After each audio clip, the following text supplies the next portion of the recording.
اللهم إني أعوذ بك من منكرات الأخلاق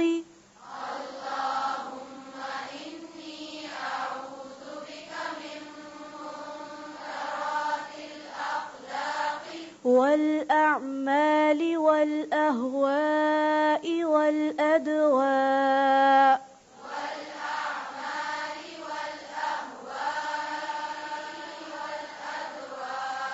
اللہم اے اللہ، انا نعوذ بکا بے شک ہم آپ کی پناہ چاہتے ہیں، من منکرات الاخلاق اخلاق کی برائیوں سے یا اخلاقی برائیوں سے، برے اخلاق سے، والاعمال اور برے اعمال سے، والاہواء اور بری خواہشات سے، والادواء اور بری بیماریوں سے۔ اللہ ہم آپ کی پناہ چاہتے ہیں برے اخلاق، برے اعمال، بری خواہشات اور بری بیماریوں سے، اور خاص طور پر دین کا کام کرنے کے لیے ان سب چیزوں سے بچنا نہایت ضروری ہے، کیونکہ اگر اخلاق برا ہے تو کوئی آپ کی طرف بڑھے گا نہیں۔ آپ صلی اللہ علیہ وسلم کے لیے قرآن پاک میں کیا آتا ہے؟ لَوْ كُنْتَ فَظًّا غَلِيظَ الْقَلْبِ لَانفَضُّوا مِنْ حَوْلِكَ، اگر آپ تند خو سخت مزاج ہوتے تو یہ سب آپ کے آس پاس سے بھاگ جاتے۔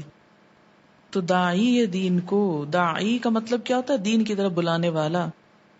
داعی کو پسندیدہ اخلاق کا مالک ہونا چاہیے۔ آپ صلی اللہ علیہ وسلم کی سب سے بڑی خوبی کیا تھی؟ انک لعلی خلق عظیم، آپ یقیناً اخلاق کی بلندیوں پہ فائز ہیں۔ پھر والاعمال، برے اعمال، غلط کاموں سے بچنا چاہیے۔ اگر آپ خود نہیں بچتے تو دوسروں کو کیا بچائیں گے؟ والاہواء، بری خواہشات، بری خواہشات میں حرام چیزوں کی خواہش، ناپسندیدہ خواہشات۔ اب خواہش تو انسان کے اندر ہوتی ہے، باہر تو نہیں ہوتی، کیسے پتا چلے کہ اچھی خواہش ہے کہ بری ہے؟ جو خواہش انسان کو برائی کی طرف لے جائے وہ خواہش ہی بری، اور جو خواہش انسان کو سوچ اچھائی کی طرف لے جائے وہ اچھی خواہش ہے۔ تو بری خواہشات سے، کیونکہ خواہش کا غلام ہو جاتا ہے نا انسان، پھر اسی طرف چلنے لگتا ہے۔ والادواء، اور بری بیماریاں، کیونکہ بیماریاں انسان کو عبادت سے، دین کے کام سے روک دیتی ہیں، مشکلات پیدا ہوتی، کام سلو ہو جاتا ہے۔ تو اس کے لیے صحت بہت ضروری ہے۔ اگر آپ کی صحت اچھی نہیں تو آپ سبق کیسے یاد کریں گے؟ آپ کسی کو پڑھا کیسے سکیں گے؟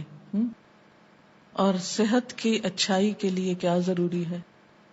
اپنی غذا کا خیال اور غذا میں احتیاط۔ ایسی چیزوں کو چھوڑ دیں کہ جن سے آپ کی صحت بگڑے، اور وہ چیزیں استعمال کریں کہ جن سے شفا ہو۔ اور یہ بھی بری خواہشات کا نتیجہ ہوتی۔ مثلا آپ دیکھیں کہ ٹین ایج میں بچیاں کیا کرتی ہیں کہ پراپر کھانا نہیں کھائیں گی، ناشتہ نہیں کریں گی، پیپسی پہ گزارا کریں گی۔ اب آپ خود سوچیں کہ پیپسی میں نیوٹریشن ویلیو کیا ہے، کتنی ہے بتائیں گے آپ؟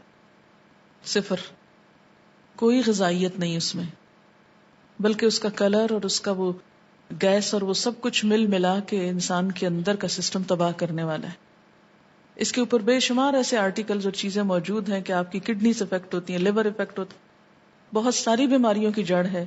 لیکن عموماً ہم جوس نہیں پیئیں گے یا غذائیت والی چیز نہیں لیں گے، لیکن زبان کے ذائقے اور دل کی خواہش پوری کریں گے۔ تو جو دل کی خواہشیں پوری کرنے والے ہوں پھر وہ دین کے کام میں پیچھے رہ جاتے ہیں۔ تو اپنی بری خواہشات پر کنٹرول کرنے کے لیے دعا بھی مانگیں اور دوا بھی کریں تاکہ بری بیماریوں سے بچ سکیں۔ اللہم انا نعوذ بک من منکرات الاخلاق